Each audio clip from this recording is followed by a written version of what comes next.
পত্নীক হাতেলুতে ধৰিলে স্বামীয়ে। আজি দুটাই গুৱাহাটীৰ পৰা খাবতা ভাটিকে ধৰি চুমা খাই থাকাতে মই হাতেলুতে ধৰা পৰিল। পৰতে মই ৰখিব ইয়াতে ৰখিল, তাৰপৰা আপোনালোকে যাই পালে।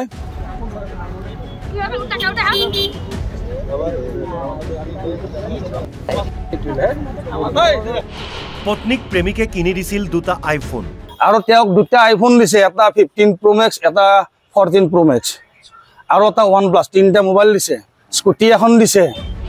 তেওঁলোকৰ আছে নৱম আৰু তৃতীয় শ্ৰেণীত পঢ়ি থকা দুই সন্তান। মোৰ ল'ৰা এটা আছে, এতিয়া ক্লাছ 9ত পঢ়ে, 13 বছৰ হৈছে। ছোৱালী এটা ক্লাছ 3ত। এইবাৰ সোণাপুৰত ৰঘুবংশী আখ্যান। হনিমুনলৈ আহি মেঘালয়ত স্বামীক হত্যা কৰা সোনম ৰঘুবংশীৰ কথা শুনিলে। এইবাৰ শুনক আলোক ৰঘুবংশীৰ কাণ্ড। এইজনে আলোক ৰঘুবংশী, ঘৰ উত্তৰাখণ্ডত। আলোক ৰঘুবংশী ভাৰতীয় বায়ুসেনাত কৰ্মৰত।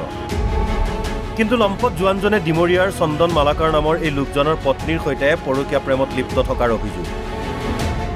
অৱশেষত পত্নীক লৈ পলাবলৈ লওঁতেই স্বামীয়ে হাতে লুটে ধৰে। সি এতিয়া এওঁক লগ ধৰিব আহিছে আৰু এওঁক নিব আহিছিল। এওঁক নি থাকোঁতে মই ঘৰত পেলালো। আজি যোৰাবাটৰ আপত। সি ল'ৰাজনে বাইক চলাই আছে, এই পাছফালে খাবতি ধৰি চুমা খাই আছে। মোৰ তাত ভিডিঅ' আছে, মই দিব পাৰোঁ আপোনাক। ৰঘুবংশীৰ সৈতে পত্নীৰ প্ৰেমৰ কথা জানিব পাৰি ৰঘুবংশীৰ বিৰুদ্ধে ডিগাৰু বায়ুসেনাৰ উচ্চপদস্থ বিষয়াক অভিযোগ কৰিছিল স্বামীয়ে। তাৰ পিছতেই প্ৰেমিক আলোক ৰঘুবংশীক গুৱাহাটীলৈ বদলি কৰিছিল। কিন্তু দুয়োৰে মৰম পাহৰিব পৰা নাছিল। অৱশেষত স্বামীয়ে হাতে লুটে ধৰি গতাই দিয়ে সোণাপুৰ আৰক্ষীক। এতিয়া ন্যায় বিচাৰিছে স্বামীয়ে। আজি 3 বছৰ আগৰ পৰা এই 1 বছৰ কৰ্মৰত আলোক ৰঘুবংশীৰ লগত তেওঁৰ এটা অবৈধ চলি আছিল। তাৰপিছত মই গম পোৱা তেওঁৰ দেউতাকক মাতি আনি এয়াৰফৰ্চৰ অফিচাৰ মল্লিক ছাৰ আৰু শৰ্মা ছাৰক কমপ্লেইন দিছিল লিখিতভাৱে। তেওঁলোকে আমাক কৈছিল যে ল'ৰাটো তাতে নাযায়।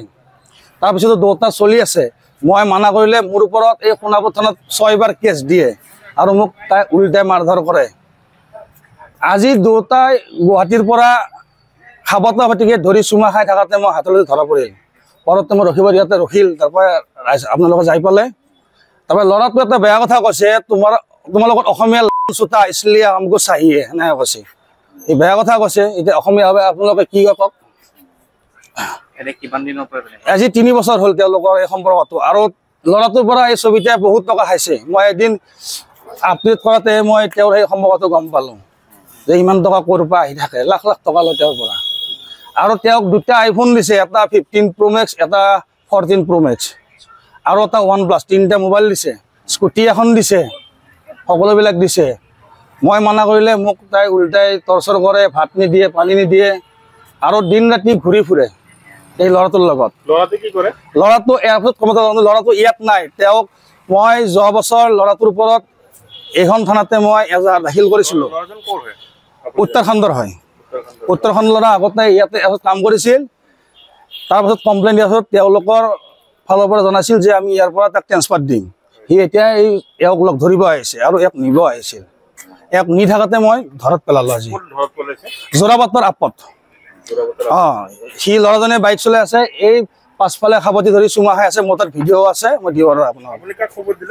মই সোণাপুৰ আৰক্ষী খবৰ দিলোঁ। তেওঁলোকে যাই কিনে তেওঁলোকে ইয়াতে আবদ্ধ কৰি লৈ আহিল। আনি এতিয়া সোধপোছ চলি আছে। মই বিচাৰোঁ এটা উচিত এটা তদন্ত লাগে। বহিৰাগত এটা ল'ৰা এটা যদি এনেকৈ আমাৰ অসমীয়া যি বোৱাৰীক ধ্বংস কৰিব আহে কৰ্মসূত্ৰৰ নামত, তেতিয়াহ'লে আমাৰ অসমীয়াৰ অস্তিত্ব একো নাথাকিব নহয়। তেখেতৰ আগত ৱাইফ আছে মই নাজানো, কিন্তু মোৰ ল'ৰা ছোৱালী দুটা আছে। মোৰ ল'ৰা ছোৱালীৰ ভৱিষ্যত চাই কিনে মই তেওঁক বহুতবাৰ মানা কৰিছিলোঁ, কিন্তু তেওঁ বাৰে বাৰে অবৈধ আনকি মোৰ ঘৰতো গৈছিল। এদিন ঘৰতো মই মাৰিব দিছিলোঁ, তেওঁ পলালে, মই ধৰিব নোৱাৰিলোঁ। আজি আগতে ধৰিলোঁ মই। মোক এই তেখেতে মাৰিলে, বুকুত মাৰিলে, তেওঁ মোক কষ্ট পাই আছোঁ। মোক এতিয়া আপোনালোকে মেডিকেল লৈ যাওক, ছাৰক অলপ সহায় কৰি দিয়ক। মোৰ মানুহজনীতো এইটো হাজবেণ্ড বুলি কৈ আছে আৰু এই ল'ৰাজনে কৈ আছে মোৰ ৱাইফ বুলি, কিন্তু মোৰ লগতো ডাইভোৰ্চ হোৱা নাই। সঁচাকৈয়ে এই পৰকীয়া প্ৰেম নামৰ ভাইৰাছবিধে বহু সংসাৰলৈ অমানিশা নমাইছে। কিন্তু ইয়াৰ পৰা পৰিত্ৰাণ কেতিয়া? সোণাপুৰৰ পৰা দীপু বৰদলৈৰ ৰিপৰ্ট, অসম লাইভ 24।